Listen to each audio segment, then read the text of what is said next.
നരേന്ദ്രമോദിയുടെ ചെങ്കോട്ടയിലെ പ്രസംഗത്തിനകത്ത് വളരെ വ്യക്തമായിട്ട് ചില കാര്യങ്ങൾ കൂടെ പറഞ്ഞു. ഇവിടെ ഇപ്പോൾ RSSന്റെ കാര്യവും ഈ പറയുന്ന മറ്റു ചില വിവാദങ്ങളും മാത്രമാണ് എടുത്തു വെക്കപ്പെട്ടിട്ടുള്ളത്. കേരളത്തിലെ മാധ്യമങ്ങളെല്ലാം ചർച്ച ചെയ്യുന്നു. പക്ഷേ അതല്ലാത്ത ഒരു പ്രധാനപ്പെട്ട കാര്യം നരേന്ദ്രമോദി പറഞ്ഞത് ദേശീയ സോഷ്യൽ മീഡിയ എന്ന് പറയുന്ന ഒരു ആശയമാണ്. അതായത് ചൈനയുടേതായ സോഷ്യൽ മീഡിയ ഉണ്ട്. ഇപ്പോൾ ട്രൂത്ത് സോഷ്യൽ എന്ന് പറഞ്ഞുകൊണ്ട് ട്രംപിൻ്റെ കമ്പനി തന്നെ ഇറക്കിയിട്ടുള്ള ഒരു സോഷ്യൽ മീഡിയ ഉണ്ട്. അവരുടേതായിട്ടുള്ള അതത് രാജ്യങ്ങൾ സ്വന്തമായിട്ടുള്ള സോഷ്യൽ മീഡിയ പ്ലാറ്റ്ഫോമുകൾ ഉയർത്തിക്കൊണ്ട് വരുന്നുണ്ട്. ഇപ്പോൾ റഷ്യയുടേതാണ് ടെലഗ്രാം, നമുക്കറിയാമെന്നുള്ളതുപോലെ. ഇപ്പം ഇൻസ്റ്റാഗ്രാമും ഗൂഗിളും ഈ പറയുന്ന മറ്റ് ഫേസ്ബുക്കും അടക്കമുള്ള സോഷ്യൽ മീഡിയകളെല്ലാം വർക്കാവുമ്പോൾ ഇന്ത്യക്ക് എന്തുകൊണ്ട് ഇത്രയും വലിയ പോപ്പുലേഷനുള്ള ഇന്ത്യക്ക് സ്വന്തമായിട്ടൊരു സോഷ്യൽ മീഡിയ പ്ലാറ്റ്ഫോം ഒരുക്കിക്കൂടാ എന്നൊരു ചോദ്യം രാജ്യത്തിൻ്റെ പ്രധാനമന്ത്രി തന്നെ മുന്നോട്ട് വയ്ക്കുന്നു. അതൊരു വലിയ സാധ്യതയല്ലേ ശരിക്കും?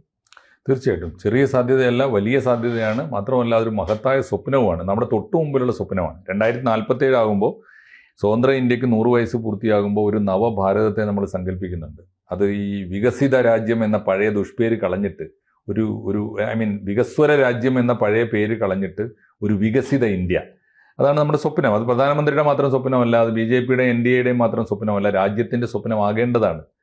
നമ്മൾ ഈ വികസിത രാജ്യം തന്നെ ആയിത്തീരണം. അങ്ങനെ ആയിത്തീരാൻ ഏറ്റവും ആദ്യം വേണ്ടത് സാങ്കേതികമായ നമ്മുടെ വളർച്ചയാണ്. നരേന്ദ്രമോദി ഈ മുദ്രാവാക്യം ഈ സ്വാതന്ത്ര്യദിന പ്രഭാഷണത്തിലെ 103 മിനിറ്റ് റെക്കോർഡാണത്. അദ്ദേഹത്തിൻ്റെ തന്നെ റെക്കോർഡാണ്. കഴിഞ്ഞ പ്രസംഗം എനിക്ക് തോന്നുന്നു 98 മിനിറ്റ് എങ്ങാണ്. ഇപ്രാവശ്യം 5 മിനിറ്റ് കൂടുതലാണ്. ജവഹർലാൽ നെഹ്റുവിന് ശേഷം ഏറ്റവും കൂടുതൽ, ഒരുപക്ഷെ നെഹ്റുവിൻ്റെ റെക്കോർഡ് ഭേദിച്ചുകൊണ്ടാണ് ഓരോ കൊല്ലവും കൂടുതൽ മിനിറ്റ് സമയം കൂടുക മാത്രമല്ല കണ്ടന്റും കൂടുന്നുണ്ട്. അത് നരേന്ദ്രമോദിയെ വിമർശിക്കാനുള്ള എല്ലാ അവകാശവും ഇന്ത്യയിലെ പ്രതിപക്ഷത്തിനും ഇന്ത്യൻ പൗരന്മാർക്കും ഉണ്ട്. പക്ഷേ നരേന്ദ്രമോദി പറയുന്ന വളരെ ഇന്നൊവേറ്റീവായ, ദേശാഭിമാന പ്രചോദിതമായ, രാജ്യത്തിൻ്റെ വികസനത്തിന് ഉപയുക്തമായ ആശയങ്ങൾ പറയുമ്പോൾ അതിനെ കൈയടിച്ച് സ്വീകരിക്കുകയും നെഞ്ചേറ്റുകയും വേണം. അതൊരു പ്രധാനപ്പെട്ട കാര്യമാണ്. അക്കൂട്ടത്തിൽ ഒന്നാണ് അദ്ദേഹം ചോദിച്ചത്, എൻ്റെ നാട്ടിലെ ചെറുപ്പക്കാരെ ഞാൻ വെല്ലുവിളിക്കുന്നു. അങ്ങനെ തന്നെ അദ്ദേഹം പറയുന്നത്, I challenge the youth of India എന്ന് പറഞ്ഞാൽ അത് ഭയങ്കര വെല്ലുവിളിയാണ്. അദ്ദേഹം പറയുന്നത്, നിങ്ങൾക്ക് എന്തിൻ്റെ കുറവാണുള്ളത്? നിങ്ങളുടെ കയ്യിൽ ടാലൻ്റ് ഇല്ലേ? നിങ്ങൾക്ക് ലോകത്തിലെ ഏറ്റവും വലിയ ജനാധിപത്യ സംവിധാനത്തിൽ എന്തും ചെയ്യാനും പ്രവർത്തിക്കാനുള്ള നിങ്ങളുടെ ശേഷി വർദ്ധിപ്പിക്കാനുള്ള സ്വാതന്ത്ര്യമില്ലേ? ഒക്കെ ഉണ്ടല്ലോ. എന്നിട്ടും നിങ്ങൾ എന്തുകൊണ്ടാണ് ഈ വിദേശ രാജ്യങ്ങൾക്ക് അടിമപ്പണി പോകുന്നത്? എന്നിട്ടും നിങ്ങൾക്ക് അന്തസ്സ് കിട്ടിയോ? നിങ്ങൾക്ക് H1 വിസ ഒക്കെ ഓർമ്മയില്ലേ? അവിടെ പണിയെടുക്കുന്ന ടെക്കികളെയൊക്കെ ഓടിക്കുകയാണ് ചെയ്തത്. നിങ്ങളെ അപമാനിക്കുകയല്ലേ? നിങ്ങൾക്ക് എന്തുകൊണ്ട് നിങ്ങൾ എന്തിനാണ് ഈ ഇന്ത്യയുടെ സമ്പത്ത്, ഇന്ത്യയുടെ ശേഷി, ഇന്ത്യയുടെ മാനവവിഭവ ശേഷിയൊക്കെ കൊണ്ടുപോയി അന്യരാജ്യങ്ങൾക്ക് പണയം വെക്കുന്നത്? ഏത് സമയത്താണ് ചോദിക്കുന്നത് അറിയോ? അമേരിക്കയോട് മുഖാമുഖം നമ്മൾ സാമ്പത്തികമായ താരിഫൊക്കെ വെച്ച് ഏറ്റുമുട്ടുമ്പോഴാണ്. ഈ നരേന്ദ്രമോദിയുടെ ഈ പ്രസ്താവനയ്ക്ക് വളരെ കൃത്യമായ അർത്ഥം കൂടിയുണ്ട്. കാരണം പറയുന്ന മുഴുവൻ അമേരിക്കയുടെ നെഞ്ചത്താണ് കൊള്ളുന്നത്. കാരണം ഇപ്പോൾ ടെലഗ്രാം ഒഴിച്ചു നിർത്തിയാൽ ഇന്ത്യയുടെ പ്ലാറ്റ്ഫോമുകൾ, ഇന്ത്യയുടെ സോഷ്യൽ മീഡിയ, അദ്ദേഹം ചോദിക്കുന്ന ഒരു ചോദ്യം, മോദി പറഞ്ഞൊരു വാക്കിന് ചരിത്രത്തിൽ ആരും പറഞ്ഞിട്ടില്ല, ഒരു പ്രധാനമന്ത്രി അങ്ങനെ പറയുന്നതും കേട്ടിട്ടില്ല. എന്താണെന്നറിയോ? ഡിജിറ്റൽ സോവറിനിറ്റി എന്ന് പറഞ്ഞൊരു വാക്ക് അദ്ദേഹം പ്രയോഗിച്ചു. എന്ന് പറഞ്ഞാൽ ഡിജിറ്റൽ പരമാധികാരം. ഡിജിറ്റൽ പരമാധികാരം ഒരു ചെറിയ വാക്കല്ല. പരമാധികാരം നമ്മുടെ സ്വാതന്ത്ര്യത്തിൻ്റെ ഏറ്റവും പ്രധാനപ്പെട്ട വാക്കാണ്. ഡിജിറ്റൽ പരമാധികാരം എവിടെ എന്ന ചോദ്യത്തിന് അർത്ഥം എന്താ? നമ്മൾ സ്വതന്ത്രമല്ല എന്നാണ് അതിൻ്റെ അർത്ഥം. നമ്മൾ ഇപ്പോഴും സ്വതന്ത്രമല്ല. ആധുനിക ലോകത്തിന് സ്വാതന്ത്ര്യം എന്ന് പറഞ്ഞാൽ എന്താ അർത്ഥം? അതുകൊണ്ടാണ് അദ്ദേഹം ചോദിച്ചത്, നിങ്ങൾക്ക് എവിടെയാണ് ഒരു ദേശീയ സോഷ്യൽ മീഡിയ? എന്താ കാര്യം? ആധുനിക ലോകത്തെ നമുക്ക് വലിയ ബോസ്റ്റിങ്, നമ്മൾ വലിയ തള്ളു, നമ്മൾ വലിയ സ്വതന്ത്രരാണ്, നമ്മളൊരു ആഗോള ഗ്ലോബൽ മാർക്കറ്റിൻ്റെ ഗുണഭോക്താക്കളാണ്, നമുക്ക് 5000 സുഹൃത്തുക്കൾ ഏറ്റവും ചുരുങ്ങിയതുണ്ട്, അന്റാർട്ടിക്കയിലും ഓസ്ട്രേലിയയിലും നമുക്ക് കൂട്ടുകാരുണ്ട്. എങ്ങനെ ഉണ്ടാകുന്നത്? ഇതൊക്കെ ഉണ്ടാകുന്നത് നമ്മുടെ മാധ്യമങ്ങളിലൂടെ. ഏതാ മാധ്യമങ്ങൾ? ഇന്ത്യൻ ജനത ഏറ്റവും കൂടുതൽ ഡിജിറ്റലായിട്ട് വലിയ വളർച്ച നമുക്ക് നേടിത്തന്നിട്ടുണ്ട്. യാതൊരു സംശയമില്ല. ഇന്ത്യയിലുണ്ടായ ഏറ്റവും വലിയ പുരോഗതി നമ്മൾ സോഷ്യൽ മീഡിയ ഉപയോഗിക്കുന്നു എന്നുള്ളത് തന്നെ. കമ്പ്യൂട്ടർ ഉപയോഗിക്കുന്നു, ഇൻ്റർനെറ്റ് ഉപയോഗിക്കുന്നു, നമ്മൾ മൊബൈൽ ഫോൺ ഉപയോഗിക്കുന്നു എന്നുള്ളത് തന്നെയാണ് ഏറ്റവും വലിയ പുരോഗതി. പക്ഷേ നമ്മൾ ഉപയോഗിക്കുന്ന പ്ലാറ്റ്ഫോം ഏതാണ്? ഇന്ത്യയിലെ പ്രധാനപ്പെട്ട പ്ലാറ്റ്ഫോമുകൾ, ഇപ്പോൾ ഏറ്റവും ഒടുവിൽ വന്ന ടെലഗ്രാം മാറ്റി നിർത്തിയാൽ ബാക്കി പ്രധാനപ്പെട്ടതെല്ലാം 5-6 എണ്ണം മുഴുവനും അമേരിക്കനാണ്. ആദ്യം വന്നത് ഫേസ്ബുക്കാണ്, 2004 ഓർമ്മയുണ്ടല്ലോ. സുക്കർബർഗ് അണ്ണൻ നമ്മൾ വിളിക്കാൻ തുടങ്ങിയത് അങ്ങനെ 2004 ഫേസ്ബുക്കാണ്. ഫേസ്ബുക്കിൻ്റേത് തന്നെയാണ് നമ്മുടെ ഇൻസ്റ്റഗ്രാം, അവരുടേത് തന്നെയാണ് നമ്മുടെ വാട്സപ്പ്, അവരുടേത് തന്നെയാണ് മെസ്സഞ്ചർ. ഈ പ്രധാനപ്പെട്ട 4 ഇന്ത്യ അതിൻ്റെ അഡിക്റ്റാണ്. ഈ 4 സുക്കർബർഗ് അണ്ണൻ്റേതാണ്. ഒന്നാലോചിച്ച് നോക്കൂ. അമേരിക്കയിലെ ഒരു ഒരു ഒരു ദേശത്തിരുന്ന് ഒരു മൂല ഒരു ഒരു ഒരു ഒരു നഗരത്തിലിരുന്നാൽ നിയന്ത്രിക്കുന്നതാണ് ഈ നാലും. ഒരു മുതലാളിയുടെയാണ്. അദ്ദേഹത്തിനാണ് ഈ പണം മുഴുവനും ഓരോ നിമിഷവും നമ്മൾ കൊടുത്തുകൊണ്ടിരിക്കുന്നത്. ഒന്ന്. അത് കഴിഞ്ഞാൽ പിന്നെ വന്ന സാധനം ട്വിറ്ററാണ്.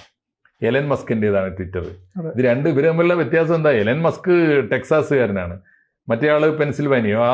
രണ്ട് വ്യത്യാസമുള്ളൂ, 2 സ്റ്റേറ്റിലാണെന്നുള്ള വ്യത്യാസമേ ഉള്ളൂ. എലൻ മസ്കിന്റെ 2006 ട്വിറ്റർ വന്നത്. അതാണ് പിന്നീട് ഓർക്കൂട്ടായി. പിന്നെ അതിന്റെ പേര് ഇപ്പോൾ എക്സ് ആയത്. ലേറ്റസ്റ്റ് എക്സ് ആണ്. 2023 2 കൊല്ലം മുമ്പാണ് എക്സ് ആയിരുന്നു. എന്തായാലും ഇത് മുഴുവൻ ആരുടെ കയ്യിലാണ്? ഇതിന്റെ അർത്ഥം എന്താ? പുതിയ ലോകത്ത് നിങ്ങൾ സ്വതന്ത്രരാണോ? നിങ്ങൾ ഏത് സ്വാതന്ത്ര്യമാണ് അനുഭവിക്കുന്നത്? സത്യത്തിൽ നിങ്ങൾ ഇപ്പോഴും ഈ അമേരിക്കൻ മുതലാളിമാരുടെ അടിമകളല്ലേ എന്നാണ് ഭംഗ്യന്തരേണ ഇന്ത്യൻ പ്രധാനമന്ത്രി ചോദിച്ച ഒരു ചോദ്യം. ഒന്ന്, ചെറിയ വെല്ലുവിളിയല്ല അത്. രണ്ടാമത്തെ ചോദ്യം, നിങ്ങൾ ഈ എന്തിനാണ് ഇന്ത്യയുടെ പണം കൊണ്ടുപോയി, ഇന്ത്യയുടെ വിഭവശേഷി കൊണ്ടുപോയി അന്യരാജ്യത്തിന് പണയം വെക്കുന്നത് എന്നാണ് ചോദ്യം. വേറൊരു അർത്ഥം കൂടി അതിനുണ്ട്. എന്താണെന്നറിയോ? ഈ നിങ്ങൾക്ക് സ്വാതന്ത്ര്യത്തിൻ്റെ ഏറ്റവും പ്രധാനപ്പെട്ട അർത്ഥം എന്താ? സ്വകാര്യതയാണ്. വ്യക്തി സ്വാതന്ത്ര്യമാണ് സ്വാതന്ത്ര്യത്തിൻ്റെ അടിത്തറ. മൗലിക അവകാശം എന്ന് പറഞ്ഞാൽ നമ്മുടെ ഫ്രീഡമാണ്. എന്ത് ചിന്തിക്കണം, എന്ത് പറയണം, എന്ത് പ്രവർത്തിക്കണം, അതിന് കിട്ടുന്ന സ്വാതന്ത്ര്യമാണ്. പുതിയ മീഡിയയിൽ നിങ്ങൾ സ്വതന്ത്രനാണോ? നമ്മുടെ ഒരു ധാരണ എന്താ? അതൊക്കെ നമ്മുടെ തള്ളാണ്, അന്ധവിശ്വാസമാണ്. എൻ്റെ മുറി വാതിലടച്ചിട്ടിട്ട് ഞാൻ ലാപ്ടോപ്പ് ഓൺ ചെയ്തിട്ട് ഞാൻ ചെയ്തു കൂട്ടുന്നതും കാട്ടിക്കൂട്ടുന്നതും ഒക്കെ സ്വകാര്യ എന്നാണ് എൻ്റെ ധാരണ. അതിനേക്കാൾ വലിയ തെറ്റിദ്ധാരണ എന്താ ഉള്ളത്? ഇത് മുഴുവൻ ലോകത്തിന് മുമ്പിൽ പരസ്യമാണ്. അതാണ് രണ്ടാമത്തെ കാര്യം. നിങ്ങളുടെ വ്യക്തി സ്വാതന്ത്ര്യം ഹനിക്കപ്പെടുന്നു. അത് ആരുടെ കയ്യിലാണ്? 2 അമേരിക്കൻ മുതലാളിമാരുടെ കയ്യിലാണ്. 2. മൂന്നാമത്തെ ഒരു കാര്യം ആലോചിച്ച് നോക്കൂ. പുതിയ ലോകത്തെ ഏറ്റവും വലിയ സമ്പത്ത് എന്താ? നമ്മുടെ നെൽപ്പാടങ്ങളും കൃഷിയുമല്ല. പുതിയ ലോകത്തെ ഏറ്റവും വലിയ സമ്പത്ത് വ്യവസായശാലകളും പ്രൊഡക്ഷനും അല്ല.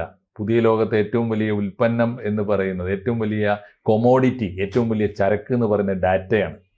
ഞാനും പ്രിയനും ഒക്കെ ഒരു സോഷ്യൽ മീഡിയയിൽ അക്കൗണ്ട് തുടങ്ങി. ഇപ്പോൾ ഉദാഹരണത്തിന് ഞാനൊരു ഫേസ്ബുക്കിൽ അല്ലെങ്കിൽ യൂട്യൂബ് ചാനൽ തുടങ്ങി. 10,000-20,000 ആളുകൾ കാണാൻ തുടങ്ങും, നമുക്ക് കാശ് കിട്ടാൻ തുടങ്ങും. എന്താ അതിൻ്റെ അർത്ഥം? നമ്മുടെ ചാനലിൻ്റെ നമ്മുടെ പ്രഭാഷണത്തിൻ്റെ ഗുണം കൊണ്ടാണ് നമ്മുടെ തെറ്റിദ്ധാരണ. അല്ല, 20,000 പേര് എൻ്റെ മീഡിയ അക്കൗണ്ടിൽ കയറുമ്പോൾ അത്രയും പേരുടെ ഡാറ്റ ഈ മുതലാളിമാർക്ക് കിട്ടിയെന്നതിൻ്റെ അർത്ഥം. ഡാറ്റയാണ് വിൽക്കപ്പെടുന്നത്, നമ്മളത് അറിയുന്നില്ല. സോഷ്യൽ മീഡിയ അത്ര മാരകമായൊരു സംഗതിയാണ്. നമ്മുടെ സ്വാതന്ത്ര്യത്തെയാണ് ഹനിച്ചുകൊണ്ടിരിക്കുന്നത്. അപ്പോൾ പുതിയ ലോകത്തെ ഏറ്റവും വലിയ സമ്പത്ത് ഡാറ്റയാണെങ്കിൽ അത് ആരുടെ കയ്യിലാണ്? ഡാറ്റ കച്ചവടം നമ്മുടെ രാഷ്ട്രീയ വിഷയമാകുന്നത് എന്തുകൊണ്ടാണ്? ഡാറ്റ പ്രധാനപ്പെട്ട സ്വത്തായതുകൊണ്ടാണ്. ഇതൊക്കെയാണ് ചിത്രം. അതൊന്ന്. ഇനി ഒരു പ്രതിസന്ധി വന്നാൽ നമ്മുടെ സ്വാതന്ത്ര്യത്തെ ഹനിക്കാനുള്ള ബട്ടൺ ആരുടെ കയ്യിലാണ്? മൗസ് ആരുടെ കയ്യിലാണ്? ആലോചിച്ച് നോക്കൂ. ഒരു നഗരത്തിൽ ഒരു വർഗീയ കലാപം ഉണ്ടായാൽ ആദ്യം കട്ട് ചെയ്യുന്നത് എന്താ? സോഷ്യൽ മീഡിയ, ഇന്റർനെറ്റാണ് ആദ്യം കട്ട് ചെയ്യുക. ഇത് നമ്മുടെ കയ്യിലല്ല. ഇന്ത്യയിലെ ഏത് നഗരത്തിൽ എപ്പോൾ പ്രതിസന്ധി ഉണ്ടാക്കണം? ഇവിടെ കലാപം ഉണ്ടാക്കാൻ അവിടുന്ന് വേറൊരു മുതലാളി നടക്കുന്നുണ്ട്. ജോർജ് സോറസ് എന്നാണ് അയാളുടെ പേര്. ഇപ്പോൾ ഇന്ത്യയിൽ തുടങ്ങിയിരിക്കുന്ന കലാപങ്ങൾ പോലും അദ്ദേഹത്തിന്റെ പങ്കുണ്ട് എന്ന് പറയുന്നുണ്ട്. സോറസ് മുതലാളിയെ കലാപം ഉണ്ടാക്കാൻ അയച്ചിട്ട് പിന്നീട് ആ കലാപം ലോകമറിയാതിരിക്കാനുള്ള ആയുധം എന്താണ്? ഇന്റർനെറ്റും സോഷ്യൽ മീഡിയയും കട്ട് ചെയ്യുക. അതിൻ്റെ കത്രികയും ഇരിക്കുന്ന അവൻ്റെ കയ്യിലാണ്. നിങ്ങൾ എന്ത് സ്വതന്ത്രരാണ് മക്കളെ എന്നാണ് നരേന്ദ്രമോദി മനോഹരമായിട്ട് കുട്ടികളോട് ചോദിച്ചത്. എന്നിട്ട് അദ്ദേഹം പറയുന്നു, ഞാൻ എൻ്റെ യുവാക്കളെ വെല്ലുവിളിക്കുന്നു, നിങ്ങൾക്കിതിനെ നേരിടാനാവുമോ? ഈ അടിമത്തത്തെ നിങ്ങൾക്ക് വെല്ലുവിളിക്കാനാവുമോ? അങ്ങനെയാണെങ്കിൽ ഒരു പുതിയ സ്വാതന്ത്ര്യ സമരം ആരംഭിക്കേണ്ടതുണ്ട്. ഈ വാക്ക് അദ്ദേഹം പറഞ്ഞില്ല എന്നേ ഉള്ളൂ. ബുദ്ധിയുള്ള മനുഷ്യന്, അക്ഷരാഭ്യാസമുള്ള ഇന്ത്യക്കാരനെ വായിച്ചാൽ മനസ്സിലാവും. ഒരു പുതിയ സ്വാതന്ത്ര്യ സമരം ആവശ്യമുണ്ട്. 2047 മുമ്പെങ്കിലും ഇന്ത്യക്ക് ഒരുപാട് നേടേണ്ടതുണ്ട്. പുതിയ സ്വാതന്ത്ര്യ സമരം നേടാൻ നമുക്ക് വേണ്ടത് തോക്കുകളല്ല, അത് പട്ടാളക്കാർ ചെയ്തോളും. അത് നമ്മൾ നന്നായി ചെയ്യുന്നുണ്ട്. പുതിയ സ്വാതന്ത്ര്യത്തിന് ആവശ്യമുള്ളത്, പൗരാവകാശത്തിൻ്റെ സ്വാതന്ത്ര്യത്തിന് ആവശ്യമുള്ളത്, ലോകത്തിൻ്റെ അടിമത്തത്തെ വെല്ലുവിളിക്കാൻ ആവശ്യമുള്ളത് ഡിജിറ്റൽ സോവറിനിറ്റിയാണ്, അഥവാ ഡിജിറ്റൽ പരമാധികാരമാണ്. അത് നേടിയെടുക്കാനുള്ള സമരത്തിലേക്ക് നിങ്ങളുണ്ടോ എന്നാണ് മോദി ചോദിച്ചത്. അത് കേൾക്കേണ്ടവർ കേൾക്കണ്ടേ? അത് ജനങ്ങളിലേക്ക് എത്തിക്കണ്ടേ? പ്രതിപക്ഷം അത് ഏറ്റെടുക്കണ്ടേ? എന്നിട്ട് വേണ്ടേ പ്രതിപക്ഷത്തിന് ആ രാഷ്ട്രീയ അവിടെ ഇപ്പോൾ RSSനെ കുറിച്ച് പറഞ്ഞു. RSSനെ കുറിച്ച് പറയാൻ RSSകാരനായ പ്രധാനമന്ത്രി RSSന്റെ 100ാം വാർഷികം ആഘോഷിക്കുമ്പോൾ പറഞ്ഞാൽ എന്താ തെറ്റ്? നീ പറഞ്ഞില്ലെങ്കിൽ അദ്ദേഹത്തിൻ്റെ അനുയായികൾ എന്ത് പറയും? അതൊക്കെ രാഷ്ട്രീയമായ ഇഷ്യൂ അല്ലേ? അതല്ലല്ലോ ആ പ്രസംഗത്തിൻ്റെ കാതൽ. ആ പ്രസംഗത്തിൻ്റെ കാതൽ ഏറ്റെടുക്കാനും ആ പ്രസംഗത്തിൻ്റെ കാതൽ നമ്മുടെ യുവാക്കളുടെ മനസ്സിൽ വലിയ പ്രചോദനത്തിൻ്റെ വിത്ത് പാകാൻ ഉപയോഗിക്കാനും നമ്മുടെ ജനാധിപത്യ ബോധം വളരുമോ എന്നാണ് മോദിയുടെ പ്രസംഗം ഉയർത്തുന്ന അടിസ്ഥാന ചോദ്യം. അത് ഉയർത്തുകയാണ് നമ്മളും മീഡിയയും ചെയ്യേണ്ടത്. മീഡിയയും അത് ചെയ്യുന്നില്ല, പ്രതിപക്ഷവും ചെയ്യുന്നില്ല, രാഷ്ട്രീയ പ്രവർത്തകരും ചെയ്യുന്നില്ല. ജനാധിപത്യത്തിന് ഏറ്റവും വലിയ പരാജയം അതാണ്. വൈകിയാണെങ്കിലും അത് കാണേണ്ടത് കാണാൻ, കാണേണ്ടവർക്ക് കാണാനും അതിൻ്റെ ഗുണം നമ്മുടെ മക്കൾക്ക് കിട്ടാനും. ഞാൻ എൻ്റെ മക്കളോട് കൂടിയാണ് പറയുന്നത്, ഇത് നിങ്ങൾ ഏറ്റെടുക്കേണ്ട വെല്ലുവിളിയാണ്. ഇന്ത്യയുടെ പുതിയ കാലത്തെ സമ്പൂർണ്ണ സ്വാതന്ത്ര്യം നേടിയെടുക്കേണ്ട പണി നിങ്ങളുടേതാണ്, നമ്മുടെ പട്ടാളക്കാരുടേത് മാത്രമല്ല. പട്ടാളക്കാർ ചെയ്യേണ്ടത് അവർ ചെയ്യുന്നുണ്ട്, അത് നമ്മുടെ രാഷ്ട്രീയ സ്വാതന്ത്ര്യമാണ്. മറിച്ച് നമ്മുടെ അവകാശ സ്വാതന്ത്ര്യം അത് നിങ്ങളുടെ പണിയാണ് എന്നാണ് ഈ പറഞ്ഞതിൻ്റെ അർത്ഥം. അത് ഏറ്റെടുക്കേണ്ടവർ ഏറ്റെടുക്കാൻ ഈ പ്രസംഗം പ്രചോദനമാകട്ടെ. മോദിയുടെ ആ പ്രസംഗത്തെ നമുക്ക് അഭിവാദ്യം ചെയ്യാതെ വയ്യ. കൂടുതൽ വാർത്തകളും വിശേഷങ്ങളും നിങ്ങളിലേക്ക് എത്താൻ ABC മലയാളം സബ്സ്ക്രൈബ് ചെയ്യുക, ബെൽ ബട്ടണും അമർത്തുക.